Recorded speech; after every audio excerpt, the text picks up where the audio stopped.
What is up? Holy cow. What a great morning so far. That is one of the eeriest, creepiest opens. Had to play it, but hopefully you guys enjoyed that. Man, today is going to be a great day. We've got a lot to talk about. This is going to be an ongoing theme that you're going to see here, but I wanted to focus in a little bit today on margin trading. And the reason why I wanted to focus on margin trading last night, I was reading an article about someone that was shorting Bitcoin, ended up losing $21 million in Bitcoin due to shorting Bitcoin. So it's a kind of a crazy space right now. And we know also what's been happening on some of these lending, borrowing platforms that people are getting liquidated. Now, margin trading exists in the regular stock market as well. That's why we want to dig in a little bit. What is margin trading? What are the risks involved? Good, bad, indifferent. Man, it's just absolutely crazy to have to even think about this. And we want to get a little bit into what's going on with Binance, because I'm seeing this theme of some companies that don't have a corporate office. Not a good sign, not a good thing for a large international entity, especially in finance. Let's get ready to talk about it.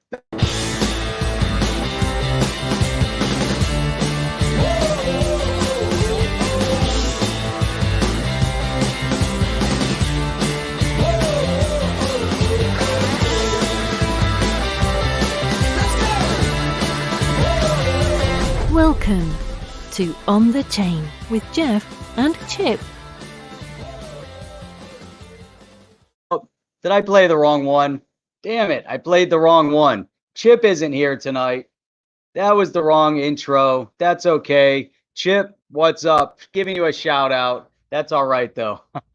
So, anyhow, we're back and you're here with me and only me. This is Jeff, the Huddle Review. We're on the Huddle Review here on the chain. And again, we're going to dive into some of this stuff. Before we get into talk about margin trading, before we get into figuring out why in the world doesn't Binance have a corporate office, and why are we seeing this theme, kind of over and over again with some of these big exchanges not having corporate addresses. Not good at all. That's got to change. We're going to dive a little bit into Kraken, because they give an explanation of margin trading. We're going to look at margin trading elsewhere, but I wanted to open with this because this is kind of interesting. But this was reported on Thursday. We've seen a lot of turmoil around the world economically.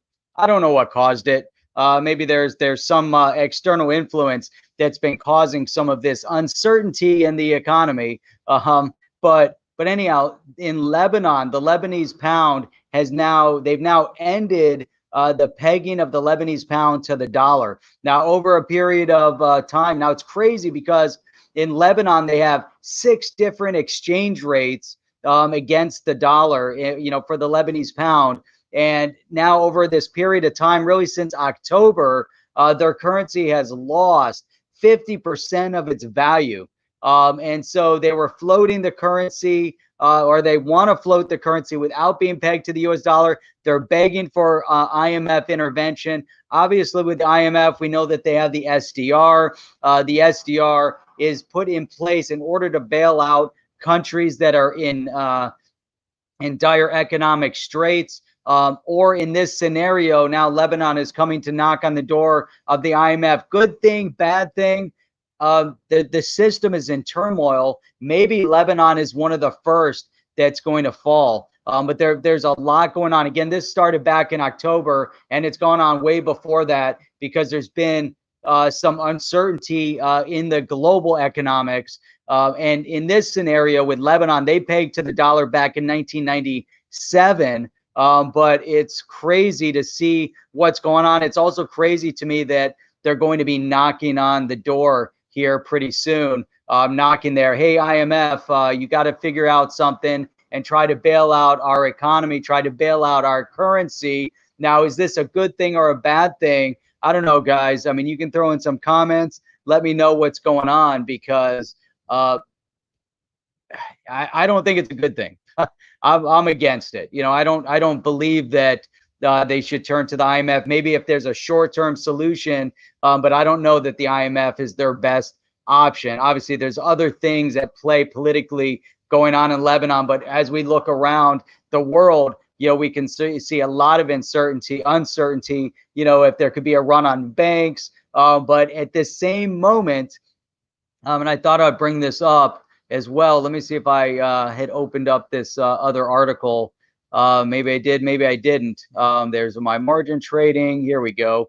So at the same moment, again, I want to get into margin trade. I just figured I want to bring out some of this news here while people are bouncing in, and try to get some good some good feedback on some of these topics. But this is an article that I read over in the New York Times. It has to do with the Chinese military launching a new cyber attack tool. Now, there's a company called Checkmate that monitors all the cyber attacks in the world. And they're working with governments, they're working with big corporations in order to find and stop cyber attacks. Now, it's crazy because there's this hacking software which was found out by this Checkmate that was launched by a group called the Area Body. And this hacking software is specifically poised to attack governments and state-owned businesses. But right now, the concern was that their primary attack point was Australia and other parts of Southeast Asia. So this is going back not that far. We're talking about back in January, but there's a ramp up of attacks from this group. Now, you could say that it was some group of hackers that are just off working on their own. However, that's not the case. So this Checkmate, the cybersecurity company, has identified this Area Body, which is now it's a direct weapon, a cyber attack tool, a weapon that's being used by a group of hackers called Nikon. Now, this is all crazy. Here we have a pandemic. We have global uncertainty. We have cryptocurrencies being built. We've got these hacking cyber attack. We have groups like this Area Body and hackers called Nikon. I mean, it's like right out of a Batman movie or comic book. I mean, you have all this stuff going on, and it's insane. You have all these names, and you think, oh, I'm watching a movie. I'm watching what's that, Mr. Robot or something like that, with the hacker groups and all this stuff going. It's insane. But this is all like real world stuff where this hacking group, this Nikon or Nacon, whatever it's called, going after governments. They've gone after they've gone after Indonesia, Philippines, Vietnam, Myanmar, Brunei, and others, and even going after Australia. Now you have to think about, why would they do that? What is up with this Area Body, this tool, or this group of hackers that are state sponsored by China? Because they did track them back to China directly. And one of the big statements here, this is coming from the Australian Department of Foreign Affairs per this article, is that their statement was, we know that China is probably the single biggest source of cyber espionage that's coming into Australia. So why are they attacking the region? Why are they focusing on these big companies? Obviously, there's more at stake. We talked a little bit about, was it the Belt Road Initiative out of China, where they're trying to push and support like 70 countries throughout the region. China's trying to also get a leg up. They're trying to push an initiative of economic control in the region as they're trying to destabilize the US dollar with their new digital currency. So we know that China's rolling out a central bank digital currency. We know that they're talking about the CBDC. And this is really important. We really have to emphasize and focus on this. And why is this so critical? Because it factors into the bigger conversation, right? We have to look at, the CBDCs. We have to understand what is at the heart of everything, because when we understand it from a global economic perspective, then we have to start focusing in on what's going on with the exchanges. That's why I wanted to bring this point up first. I thought it would be a good opening segment to talk about, because now as we really dive into the margins and we look at the other big risk, because there's a lot of big risk out there. And one of them is Binance. And the reason why, I'm talking about Binance being a big risk right now, is because of the fact that they self-admitted that they don't have a headquarters. There's no HQ. There's offices all over the world, but they don't have a specific headquarters. There's nowhere that they call home. And that is, very consequential, because I've seen the same thing with other exchanges. Now, we've talked a little bit about this. Oh, look, I'm starting to get see-through here. That's kind of crazy. Look at that. Isn't that creepy?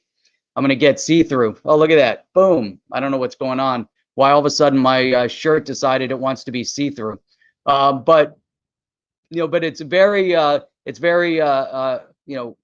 problematic, let's say, that you have a big entity that's in the finance world, in the exchange world, in the crypto exchange world, and they haven't been able to narrow down the focus, that they don't have a corporate office. So I just need to bounce over here real quick. I want to see what's going on. I want to make sure that everything is streaming efficiently. I think we might be having some streaming technical difficulties. I'm not sure. So let me look over here. All right. Looks like we may have had some streaming technical difficulties. But Phoenix Starborn, I'm going into the sending to the fifth dimension. So but yeah, so anyhow, so with this thing with Binance, and again, we're going to get back to the margin trading issues here in a second as well. But Binance, let me pull this article up. Let me see if I can share my screen over here. I'm not sure if that's going to work or not, but let me try to do this real quick. Hang on a second. All right, let me pull this up. Application, Chrome tab. There we go. Let me go to the specific one. Here we go. So I want to go straight to this tab here, and I want to bring this up mainly because we have to really take issue with this. One of the things that we've talked about when we're looking at the space in general is self-regulating the space. So that means, calling out issues when we see them, and then trying to work through this process. So this is one of the issues, as we see it. Again, Binance, CZ coming out and saying that he does not have a headquarters. And it's not that he doesn't want to tell you where it is, it's that it doesn't exist.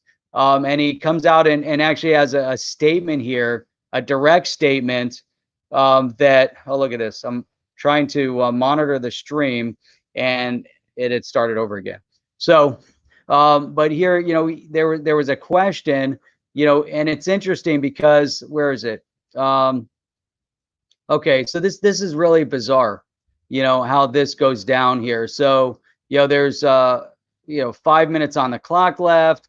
He's looking confident, just batted down a thorny question. Okay, then there's another question. And he didn't have to answer, but whatever, but the question here was, where is Binance's headquarters? Now, I think he does have to answer it, because I think it is a legitimate concern that when you have a big monetary exchange, it's like E-Trade. Could you imagine, oh, no, E-Trade doesn't have a corporate office. There's no real way to get in touch with them. If you want to send them a letter or something, there's nowhere where you're going to pin them down where they're registered as a corporate address. But so where is the Binance's headquarters? Now, they didn't really explain anything. So, and the response, I think, is a little bizarre here. But here, up until February, it was in Malta, right? But that changed when the island European nation announced that no, Binance is not under its jurisdiction. So now, if they're saying that, so if Malta says that they're not under the jurisdiction, that means that Binance has never had an office over there. So since then, Binance has not said just where exactly it is now. Where's the headquarters? So if it's not in Malta, and maybe it's never been in Malta, then what's going on? So obviously, there's some concerns here because he doesn't have it. Now, the response is where, we need to really point out this is where we got to have some issue. Look at this. Well, I think that this is the beauty of blockchain, right? So you don't have to, like, where's the Bitcoin office? Because Bitcoin doesn't have an office. Now, Bitcoin doesn't have an office because It's a digital asset. Bitcoin isn't a company. So why would Bitcoin have an office? That makes no sense. This response was very ill-timed and wasn't well thought out. Obviously, he's on the spot, but as the CEO of this major company, bringing in who knows how many millions upon millions of dollars, that's responsible for holding wallets for individuals all around the world. People have money on his exchange, and he can't state where his headquarters are. The fact that they weren't in Malta is very, very troubling and concerning. And then let's see, the line trailed off. Then inspiration hit. Then he says, "What kind of horse is a car?" What's that? What does that mean? What do you mean? What kind of horse is a car? Uh, let's see. Binance has loads of offices, he continues, with staff in 50 countries. It has a new type of organization that doesn't need registered bank accounts and postal addresses. No, that's not exactly true. You, as a corporate entity that people are utilizing your exchange, you do need to have an address. So even if you were going into a decentralized framework, you still, as the company, you're still part of society, and individuals that are utilizing your platform still want to know where your office is. Now, then he goes on here. Wherever I sit is going to be the Binance office. Wherever I need somebody is going to be the Binance office. Now, I get it. We're in a different world where we have remote offices and people can tie in from anywhere. We can log in from our mobile phones, whatever. That's not the point here. So yes, if you have an employee that's working somewhere, yes, that could be an extension of the Binance office. But the fact that you have a major international exchange means that you need to have a corporate identity, you need to have jurisdiction, and not having that is very, very troubling. And so, as I was reading through this article and I'm thinking about this, I'm thinking about margin trading. Now, Binance offers margin trading. They offer high risk trading solutions. Now, it can be high risk, and depending on person's risk tolerance, they can decide whether or not they want to participate in margin trading. And in most scenarios, as we're going to look a little bit here in a minute, margin trading is a short-term option. It shouldn't be utilized as a long-term solution. Now, the fact that there's all this, there's a lot of commotion going on right now in this space. And again, going back to this other article, an individual that was shorting Bitcoin, he was anticipating that Bitcoin would keep trending down. And he's one of the big whales in the space for this article. He lost $21 million worth of Bitcoin. I don't know if that was his entire holding. I don't know what kind of holding the guy has. But the fact that he lost it in shorting the market. Now, that's high risk in a volatile situation, but people lose, investment bets all the time, especially if they're shorting, especially if they're margin trading, especially when they're day trading. There's ebbs and flows, and you have to be very well versed in what you're doing before you get into those high risk types of trades. Now, if you're on a platform and doing high risk types of trade, or if you're long term and you're holding your digital currency on that platform, I would think that you would want to know where their main office was. I would want to be able to go and knock on their door. So if I was as an investor, as whatever, I want to know that they have a physical office location. I really also don't want them to have a virtual office, but if they can establish a headquarters, I don't care. It doesn't have to be, 15, 20,000, 50,000 square feet. I mean, if they need a couple employees in their main office that is designated their headquarters because of the fact that they have remote offices all over the world, they need to designate one office location as their primary address. And they need to also give the confidence of the redundancy of their system to know that that there's the right security protocol, but also that there's redundant backup on their systems in secure locations all over the world that they're not self-hosting. So those are a lot of the issues. We don't want one of these servers in somebody's home, in their bedroom, or in a closet, because they're saying wherever you sit becomes the office. Well, hey, that's great. When you're out of the office, it becomes the office, but you still need to have that physical address. So let me see if there was anything else on here. Nope. So, well, here, this is, so here we go. Shin interjected. What are you saying, that you're already some kind of DAO, decentralized autonomous organization? I mean, what are you saying? Because it's not the old way having a headquarters. It's actually the current way. I actually don't know what you're claiming to be. Look at, bam, look at this. This is exactly what I was saying. But could you imagine that? It's like, there is no old way. This is the way things are currently being done. It's not like we used to have corporate offices and we don't have them anymore. We have them and we're still going to have them, so even though it's not a traditional company. So Zhao said Binance isn't a traditional company, more like a large team of people that works together with a common goal. What? Are you serious? Like, can you imagine? I mean, could you imagine the CEO of VTrade? No, we're kind of like, a group of people that have come together. We kind of work together under this E-Trade banner. We have a common goal. We're a team, we all believe in stock trading, but that's the old way, that's the old way of doing things, but we're not a traditional company anymore. And then he says, to be honest, if we classify it as a DAO, then there's going to be a lot of debate about why we're not a DAO. So I don't want to go there either. Okay. So this whole conversation just just started unraveling. And now there's some big red flags about what's going on over there at Binance, that they're no longer in Malta, which also brings to light, when we look at these crypto exchanges, and I've emphasized this before, and I've emphasized this directly with other CEOs of exchanges that we've had the chance to speak with, that you need to have a traditional mechanism, a traditionally recognized mechanism of business in order to be accepted by the mainstream. Eventually, the mainstream investors, not the novice investors, not the younger, millennial investors that are their first experience with investing is cryptocurrency and living in an online space. But we're talking about mainstream brick and mortar type investors that are coming into the space, and now they're looking and say, well, we're used to brick and mortar.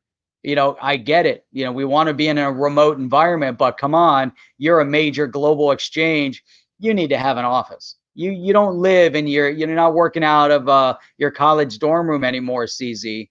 It's time that you step up to the plate and do what's right from a business perspective. And your comments here are self-destructive, extremely, extremely, extremely self-destructive. Then he says here, Binance CEO says crypto exchanges applied for a Singapore license. Hey, that's great, but you got to have a home. You got to have a home. So that's just crazy. Then they go into talking about some other nonsense. But come on, that to me is a major red flag, and it had to be addressed. He has a lot of explaining to do, and this was yesterday. So come on, man, I don't know, and I know they have a U.S. Binance, and the U.S. Binance, there's a CEO here, and it may be different in the U.S., but this is the global corporate headquarters. Doesn't travel in a suitcase and live in a hotel room on a laptop. Doesn't exist. Doesn't work for me. And man, something's got to give. Something has got to give. So that's my 2 cents on that. Hopefully you guys appreciated that. So let's see here. Chip, registration doesn't have anything to do with a physical office location when you're running an exchange with hot and cold wallets. Exactly. I agree with that 100%. Jerry Hall up here at the top. Does the U.S. law require a corp registered in Delaware to have its corp headquarters? No, it doesn't. But that's not the point. The point isn't that he isn't registered in that state. It's that he has zero corporate headquarters. They don't have a corporate headquarters. Nothing. That was the question they asked. Where's your corporate headquarters? He goes, the corporate headquarters is wherever I go. So if I sit on my laptop, basically I have a corporate headquarters. It's not that it has to be in Malta. That's where they're registered. He can obviously have it somewhere else, but they have no corporate headquarters. It doesn't exist right now. That's the point of the article. And that's the point of concern, that they don't have a corporate office. You need to have a corporate office. You can't not have a corporate office. So that's it. Let me see here. Let me go back up here. I know there were tons of comments. So margin trading, we're going to get into that here in a second. And we're going to talk about margin trading, because I know Ferdy said that he was out running, but now he's typing. So man, sorry to distract your run. I wish you were out running and you just focus on running. No, about margin trading, contracts should be in place. Should be in place. How serious of a trader you are. Platforms offer it. People need to know they can lose everything. Exactly, Ferdy. That's number one. That's definitely a major issue that we want to get into. So I definitely want to get into looking at that. Let me see here. Wow, there was a ton of comments that I missed. I was so distracted on the one thing. Let's see. Phoenix Starborn. On normal Binance, think it's licensed out of Malta. I doubt there would be anything we could do if they just stopped and took everything. That's another concern. They just leave. You have nothing. You got nothing. So definitely, definitely crazy. I'm a shapeshifter. So, all right. I know there's some good things up there. Ms. C, good to see you here. Glad you made it. Yeah, interesting. Exactly. Does it have U.S. have a headquarters? We need to look that up. I did not see whether or not they have a U.S. I believe they do. I don't know that for a fact. Maybe somebody could look that up real quick and throw that in here. That would be super helpful. So now let's bounce over to margin trading, because I think margin trading is really something that we need to discuss and get a better understanding of it. And so, with the margin trading aspect, and there are entities out there right now in this lending, borrowing space that we've talked about.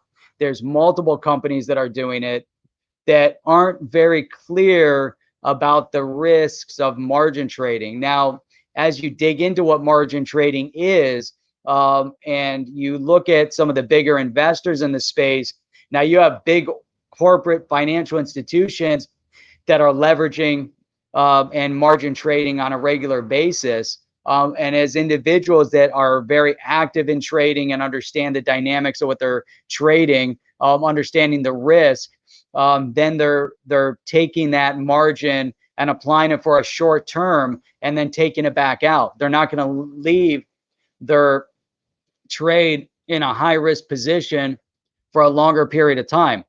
Basically, on its face, a margin is a loan. So if you have $1,000 in fiat sitting in an exchange, or if you have $1,000 worth of stock in an exchange, or in this scenario, you have $1,000 worth of Bitcoin, or you have crypto, whatever it is, you can leverage what you have and borrow against it. And that is the loan, and that's coming directly from the exchange. So we know that on some of these lending, borrowing platforms that are out there, like Nexo and Celsius and others, you basically are borrowing 2 for 1. So you put 2, you get 1. Now, people are going to utilize that for different reasons. When you're borrowing money, if you go to a bank, you're borrowing money. Maybe you're putting that money into a business. Maybe you're borrowing money to go to school. Maybe you're borrowing money to buy a car. Maybe you're borrowing money to fix up your house, whatever it might be. But you're borrowing money at a bank, and paying them an interest. Now, when you do that, you don't necessarily always have to put up collateral. However, your collateral is your credit. So they look at your credit, and they will then assess whether or not whether or not you're going to be good for the amount of money they lend you. Now, in a margin environment, it's different. You're not going to borrow the money and the bank is assessing your credit worthiness, and they're looking at your debt to your debt ratio to your income, et cetera, and then they're going to loan you the money, and then you're tied into the system and the legal and whatever. You guys get it. But now when you go into a trading environment, it's different. So the trading environment, you're going in, you're identifying potential trade opportunities. You only have, let's say, $1,000 there. You have $1,000 already in stock, but on the margin account, they'll allow you to borrow against that asset in order to leverage the exchange money in order for you to invest and make more money. Now, when you leverage yourself in that way, you know that you're taking a risk that if your investment turns sour, that you have to bring that debt loan back to good. You have to bring it back in balance. So if you're losing, they're going to take out of your funds that you used as collateral.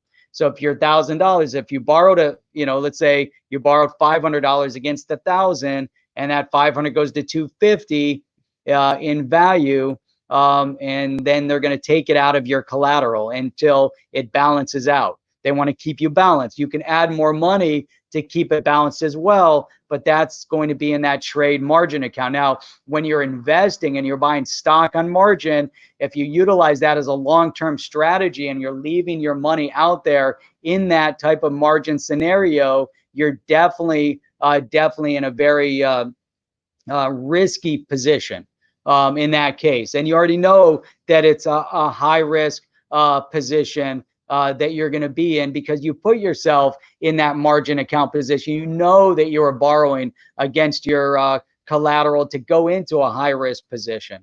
Now, why do I bring all this up is because, each one of these exchanges, and granted, even on, the stock exchanges, that you work with, if you're trading stock, that you're going into a slightly higher risk, space. So let me do something here. Let me bring up, because I want to show you guys Kraken here. Let me see. There's Kraken. All right, so let's bring up Kraken, because we're going to see this over and over again. We see it on Binance. We've seen it on others where they're offering margin trading. Now, what are they saying here? They're saying margin trading cryptocurrency, supercharge your trades by up to 5 times. Now, they're utilizing certain language to entice you to margin trade. Supercharge your trade, meaning make more money, increase your gains, maximize your potential gains. So the language that they're utilizing is a little bit more, high risk. You're looking at this situation where they're explaining that we're going into margin trading, but they're candy coating it, right? So you're candy coating the idea that you're borrowing in a high risk environment with high risk of potential loss of your digital asset. So let's go back to Kraken. So again, maximize your potential gains. Now, is there anything wrong with margin trading? No, because margin trading is a legitimate trading mechanism that people have been utilizing on stock exchanges, both individual investors as well as institutional investors. Institutions use it a lot. People that are margin trading better know what the hell they're doing when they're margin trading, to understand the dynamic, but then also utilizing it for a short-term benefit, not long-term, because the longer term you hold that margin out there, you still need to pay the loan. You have to pay it back. You can't keep your margin position open forever, but the market can also flip. So you want to make sure that you're understanding the risk that you can be 100% liquidated of everything. So you'll have 5 times the earning potential compounded to a regular spot trade. That's great. Now, yes, can you leverage Kraken's money in order to make more money? You can do that for sure. They're very clear on the fact that what margin trading is, that there's risk. However, the way they candy coat it for certain investors, and again, if you have a novice investor jumping into the crypto space that isn't understanding the margin, you've got to be very, very careful and don't dive into margin trading if you don't know what it is and what you're getting into. Now, it's very enticing, the fact that they're going to give you free money, but you have to understand the risk that's inherent in this situation. Now, you're going to leverage up to 5 times. Quickly and easily leverage Kraken funds to go long or short on a currency pair to buy up to 5 times. Now, you're going to overextend your money because you're borrowing their money in order to go long or short on a stock. And then you can jeopardize and basically lose not just your own holding, but more than that. They're going to wipe you out completely. So if you go into if you go all in, let's say 100%, I take liquidate all my stocks, I put everything into Bitcoin, and now I'm on the Bitcoin roller coaster. Hey, that's awesome. It's 3,000, it's 10,000. If I don't sell my Bitcoin, I'm not losing a dime, right? I'm on the roller coaster ride. I'm at the fair, I'm having fun, it's up and down, it's scary when it goes down, it's not so scary when it goes up. You get to the top of the crest, you're on the top of the world, everything's awesome. Then you go over the cliff and you're like, holy shit, I can't believe I didn't sell my my Bitcoin. I wish I can get off the roller coaster at the top and walk down the stairs, but nope, I got to go down the other side of the roller coaster. You're on the roller coaster ride for good. When you margin trade and you're leveraging their money against your collateral, and the market goes up while you're saying it goes down, you lose everything. They're going to liquidate every dime, and that's it.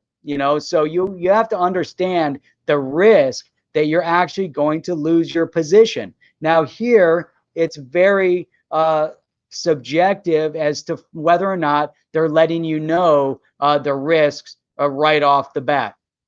So here we have low rollover fees, high margin limits. Eligible clients can access up to 500,000. Pro trading, advanced, all this stuff, because they also want to bring in advanced traders. But like that trader we talked about in the beginning, $21 million worth of Bitcoin lost, not because he was holding, but because he was shorting the market, trying to make more money on the Bitcoin, thinking he's on top of the world, that nothing can stop him. But yet when the market turned the other way, because what do we know about the digital asset space is that it's extremely volatile. So that volatility means that it's going to turn around rapidly, right? And we know there's big ups and downs. But when you start thinking you can forecast a speculative market with TA that doesn't always meet and mesh because it's speculative, that's being impacted by FOMO and FUD, and there's other elements that are upsetting the balance of that trade. Why was Bitcoin at 6,000-7,000 a couple weeks ago? Now it's at 10,000. Can anybody explain why that is based on TA, other than looking at the trend of the buys and sells? And maybe you're saying in that TA environment, and maybe I don't know enough about it, and there's someone out there that could say, hey, you don't know what the hell you're talking about, because this is how it works. But if you're looking at the TA of this specific digital asset, it's not like it's being utilized anywhere. It's not like you're trading foreign currency and there's political and economic trade things going on, and we know that because of what the U.S. trade with Mexico is probably going to upset the balance of the foreign exchange of the Mexican peso to the dollar. Or if we're going to look at the euro, the fact that the euro has been down to about 10% on the U.S. dollar, and so maybe we should be investing there, but the economy in Europe is suffering and struggling against what's going. So all these other aspects of what's going on from a foreign currency, and people trade foreign currency, they trade FX. I've never traded FX, but people do it. And I'm sure once you understand it, you're going to do well at it or not. Now, when you're trading stock, it's this, there's more to the stock. And that's where you know, in the beginning, when I got into cryptocurrency myself, I'm not giving anybody opinion, you know, or advice other than my own opinions, but I thought I could utilize some of my strategies I was using in stock trading at the time for crypto to try to identify the crypto based on TA, down, up, whatever, and find the right buy-in positions. And, you know, and honestly, I haven't spent any time really trying to analyze TA on crypto, because I don't see how it's impactful, again, other than just looking at the metrics of buys and sells and the order books, and that's it. You know, there's no other trend. I don't know what other trend there is to look at, other than that, you know. And then you look at the other parts of the space, because there's no other utility outside of it, you know. And utility to me is everything. So now, if government regulation starts coming into play, where it becomes more common, what I do see now, as China with their central bank digital currency starts testing, and they start testing positively in their country, and they start to try to ramp up the manipulation of the foreign markets, of the foreign trade, and the reserve currencies, and they try to have more impact there, then from a digital asset perspective, I believe that we're going to see more reaction in the digital asset space, mainly because of what if they're successful, you know, in their manipulation. But we're going to then see other governments come into play. Then you're going to see a boost in utility. Then it's going to change the whole dynamics of the conversation, because now you're going to have political and external political and economic factors that are also then impacting the digital asset space. Right now, FUD and FOMO, and there could be other little minor, you know, impacts to it as the space keeps growing up and it gets more identifiable in the space. But then when you have people that are trading on margin in a speculative nature, to me, my opinion only, it's like a casino. You might as well be putting money into a slot machine and pulling the handle when you're margin trading on the roller coaster ride of a speculative asset that's been up and down, and you're trying to, you know, and you're trying to predict the direction it's going to go in, even though if you know it's going on a up trajectory, but you're shorting the market, and at that moment, you know, it's been going down, so you're like, oh, it's going to keep going down, but nope, it goes back up, you know, and now you get liquidated. Now that's interesting, because margin trading is highly risky in general. Why would you want to increase and inflate your risk in an already risky investment, which is in the crypto space? I don't know. I mean, that's for other people to decide. They have to decide their own risk tolerance. But man, you know, it's absolutely crazy. So you know, so that those are my 2 cents on the margin aspect of it. Now, these are, you know, platforms that are very straightforward about being on margin. Now, some of the things that we talked about before in these lending borrowing platforms, where they're not very clear on being a margin trade. Now, you go to a bank to borrow money to invest in something else. You go to a lending borrowing platform on the crypto currency, like a Nexo or a Celsius or a MyCred or a BitTrue or whatever it might be, and you're going to borrow your money. What are you doing with that? Are you reinvesting it, thinking that you can predict the direction of the market? That's your decision. That's your risk tolerance. But is that borrow lending platform, are they clear in their methodology and their marketing about the borrowing aspect being a margin trade? And now that we know that the margin trade is high risk already, and you're borrowing their money in order to leverage, and you're leveraging your collateral, man, I mean, it's crazy to me. And this is why I wanted to talk about margin. I wish more people were on this morning, you know, to discuss this, but the group that we have on is key, because you guys were, you know, putting in some amazing points and comments here. You know, and I think that, you know, we really need to keep researching this space, and keep pushing on this self-regulation. That's something that I want to talk about with everybody all the time, and really focus in on what does it mean to self-regulate this space. Self-regulating this space comes in education. It comes in the community holding others accountable in this space. They're holding those entities like Binance, not having a corporate headquarters, holding them accountable and making sure that they're operating within the foundation of business that we currently all live in, transact in today, not in some future world of that we don't live in right now. We don't live in some future technical utopia where everybody is just living out of their laptops all day long, and there's no physical brick and mortar corporate address for a company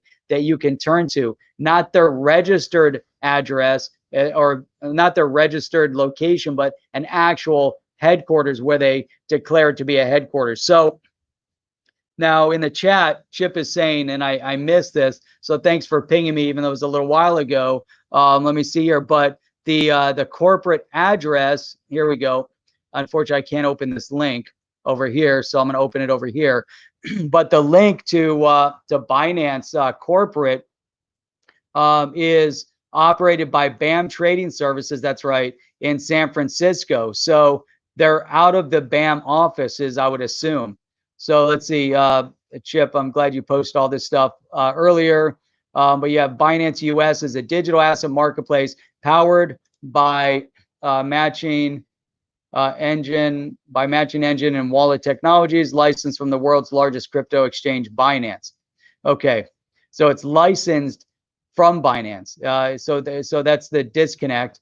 But it's operated by BAM Trading Services based in San Francisco. And so BAM Trading Services has a profile, I would assume, in San Francisco. So there we go. Anyhow, so that's the rant of morning. Chip, did you give the BAM address? No, I don't see the BAM address. Somebody want to just post it up here, and then we'll zoom in on it here. Let's see. David D, are you saying Binance has no headquarters? Surely Binance US and Coley, Binance US may have a headquarters, and they're located at the BAM trading offices.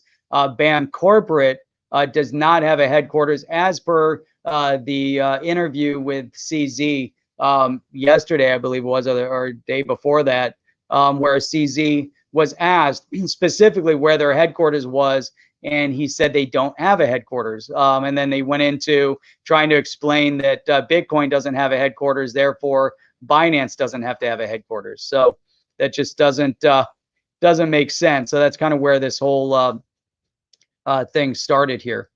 Let's see. Crypto Bird Dog. Wow, I haven't seen you on for a long time. Glad to have you here. Let's see. Just going back up through the chat, see if there's anything that I missed.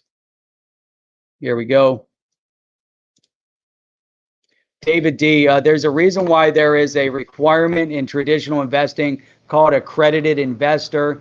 Sorry, most new investors need an extra layer of protection from themselves and misinformation. So that's a great point to bring up, that many new traders don't understand, and they want to dive into all these different areas.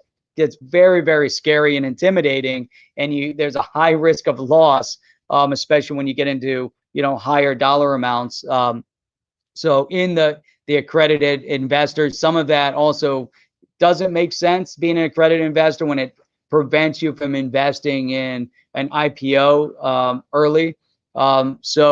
But overall, yeah, having a little bit of a layer of protection to make sure that people aren't getting into something, and if that was the case, you have a lot of people that were losing money on a regular basis. So and David D here says, agree, there's too many flash crashes and spikes in crypto. Without recourse, you can be liquidated on a spike or a momentary crash, which may be manipulated. And it's almost like penny stock trading, in that case, where there's lots and lots of manipulation in that space. So that's where you got to really be very, very concerned. David D, I'm not surprised Binance Corporate doesn't have a home, because they're operating wherever they can: Singapore, Malta, Jersey, Russia, etc. That's it. They had been registered in Malta, and then now they're not registered in Malta per the Maltese government. they're not under their jurisdiction. Therefore, they're not registered there. Therefore, they're trying to get licensed in Singapore. But the question is, why are they bouncing around and they can't find a home?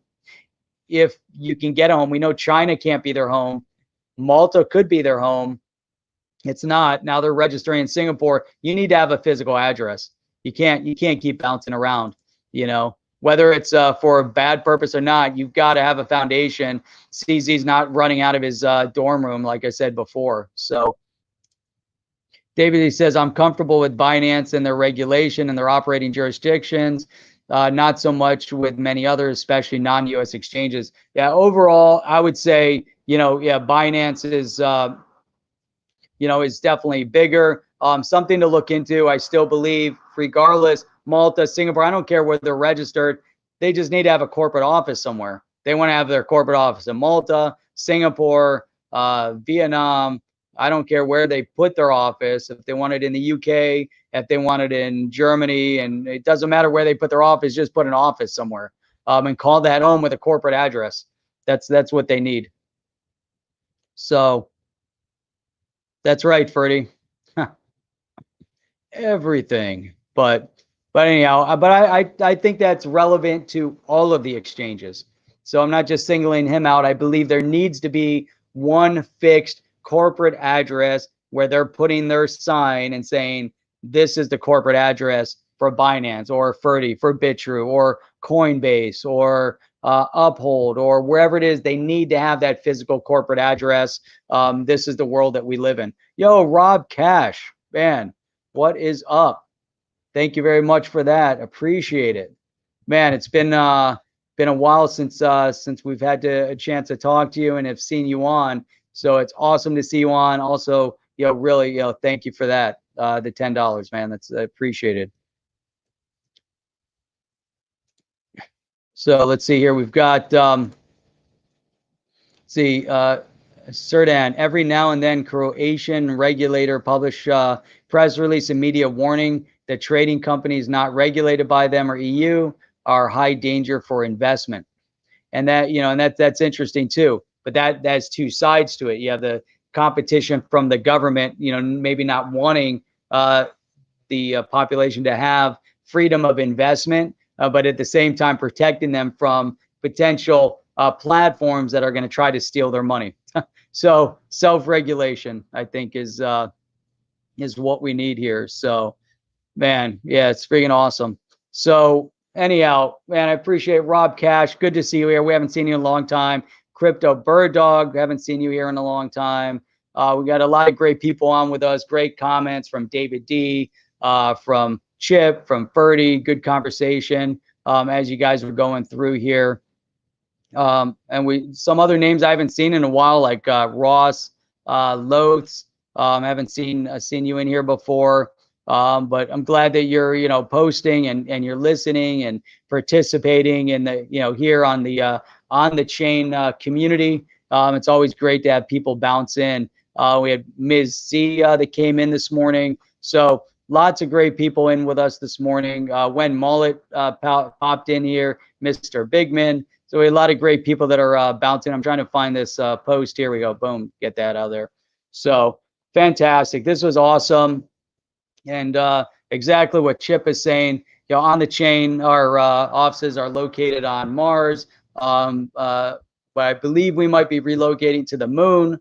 But we'll see about that, because I think the moon is probably the best place for on the chain. That's where the on the chain headquarters really should be. And that's been a bit of a controversial discussion that Chip and I have had as to where exactly we should put it. Is it on the moon, on Mars? So Jade recommending Coinbase. Awesome. So yeah, this is great. Oh, look at that. There's freaking Clutch too. Yeah, all these people bouncing in. I'm getting ready to sign out. I got to go eat. Got to go to tennis.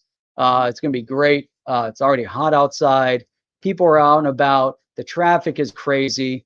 I don't know where everybody is, but it's like everything is back to normal, and just insane all over again. So, so I'm looking forward to it. Check this out. Tomorrow night, Sunday, we are going to have a roundtable with Rob Licker from the community. Many of you guys know Rob Licker. He's going to be on Sunday night with us on the roundtable. On Monday, we're going to have a special event. We're doing an AMA with a brand new solution that's out there. They're also rolling out their digital currency on Bitrue on Monday. We're going to host these guys on Monday night. I know the announcement has already been out there, so you guys have seen it, but check that out Monday night. Then we've got more interviews that are coming up this week that we're going to be doing. And so we're going to announce those as we get those interviews completed. But we have another one next Monday night. We have an interview with a group, I think they're called Techion. We have a couple decentralized platforms that we're going to be interviewing the CEOs, and it's going to be really, really interesting. So tune in this Monday night, tune in next Monday night, and we have 2 more interviews that we're recording this week that we're going to announce. And one of them has to be kind of in this whole margin conversation. It's going to be a CEO from a platform, and we're going to be talking to them as well. So just going to be dropping some hints. We got to get that done first. But anyhow, in the meantime, I got to get out of here. I forgot to plug in my laptop. It's about to die. I got places to go. You guys got places to go. So until then, until tomorrow night, I guess that's it, because I am out of here. Are you down with OTC? Please like, subscribe, and click the bell to be notified when the next video drops.